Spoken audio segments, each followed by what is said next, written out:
یہ نہ سوچو کہ اللہ تعالیٰ فوراً دعا قبول کیوں نہیں کرتا، بلکہ یہ شکر ادا کرو کہ اللہ تعالیٰ تمہارے گناہوں کی سزا فوراً نہیں دیتا۔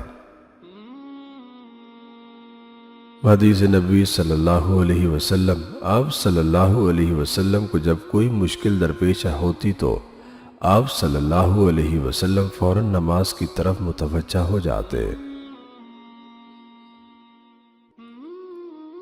اور تم پر جو مصیبت آتی ہے تو وہ تمہارے ہی ہاتھوں کے کیے ہوئے کاموں سے آتی ہے، اور وہ بہت سے گناہ معاف کر دیتا ہے۔ یقین کیجئے کچھ باتیں صرف اللہ ہی سے کرنے والی ہوتی ہے۔ سچ بولنا بے شک بڑی بات ہے، مگر اس سے بڑی بات یہ ہے کہ آپ میں سچ سننے کی ہمت ہو۔ درد وہ ہوتا ہے جو ہمیں دوسروں کو تکلیف میں دیکھ کر ہو، ورنہ اپنا درد تو جانوروں کو بھی محسوس ہوتا ہے۔ خوف سے بچنے کا واحد اور مناسب طریقہ یہی ہے کہ انسان میں خدا کا خوف پیدا ہو جائے۔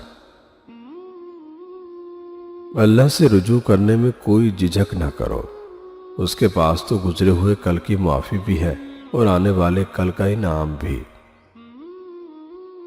اور میرے لیے میرے کام کو آسان کر دے۔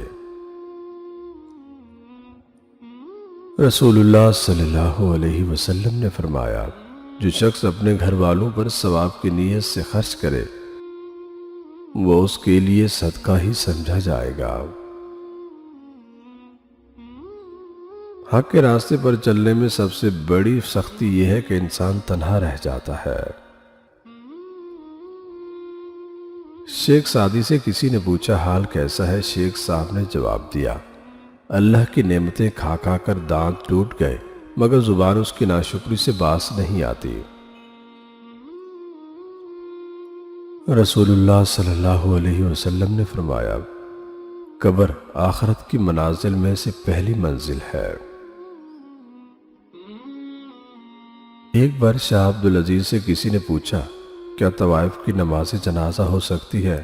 انہوں نے جواب دیا، اگر اس طوائف کے گناہ میں شریک مردوں کی نماز جنازہ ہو سکتی ہے تو طوائف کی کیوں نہیں؟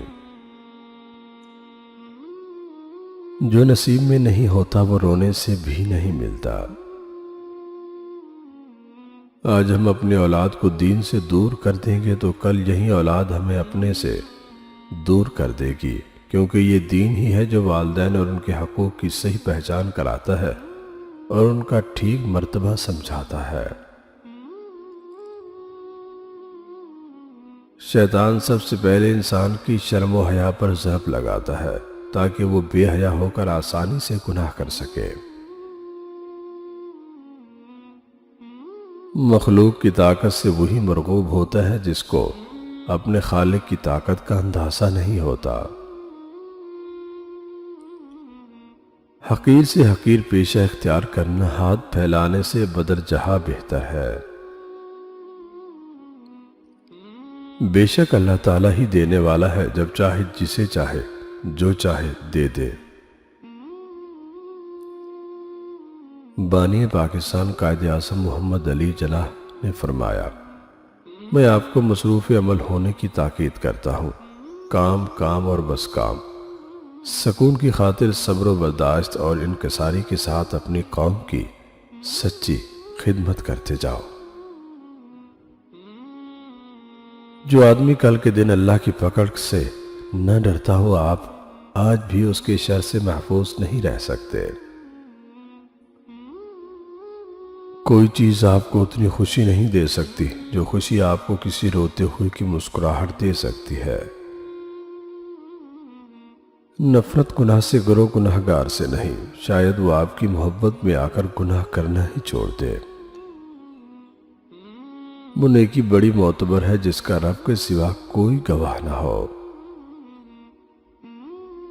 نبی مہربان صلی اللہ علیہ وسلم نے فرمایا، جس کی 3 بیٹیاں ہوں وہ ان کے ساتھ اچھا سلوک کرے تو اس کے لیے جنت واجب ہو جاتی ہے۔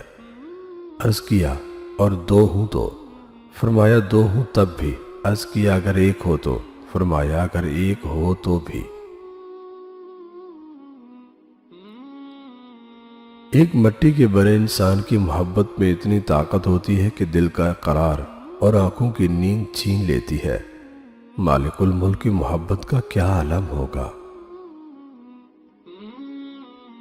رسول اللہ صلی اللہ علیہ وسلم نے ارشاد فرمایا، جو شخص قرض لے اور اس کا پختہ ارادہ ہو کہ قرض واپس نہیں کرے گا تو یہ شخص اللہ تعالیٰ سے چور ہو کر ملے گا، یعنی میدان حشر میں اس کا شمار چوروں میں ہوگا۔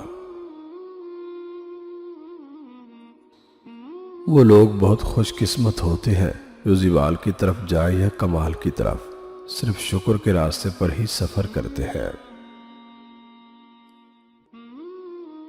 ساری دنیا کے درختوں کے قلم بن جائیں اور سارے سمندروں کی سیاہی، تب بھی انسان اللہ کی نعمتیں نہیں گن سکتا۔